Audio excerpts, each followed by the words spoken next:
And if we are wanting to be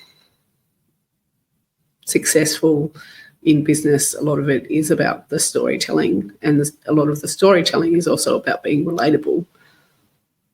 The beliefs that we have are not only ours, we often share them with other people. The beliefs that we have are sometimes a common thread that people can relate to. The beliefs that we have may be unspoken by other people, and then when they hear them, are like, oh, I think that too, or, oh, that's right, that was really important to me and I'd like to get back to it. So that's why beliefs are important to me in business.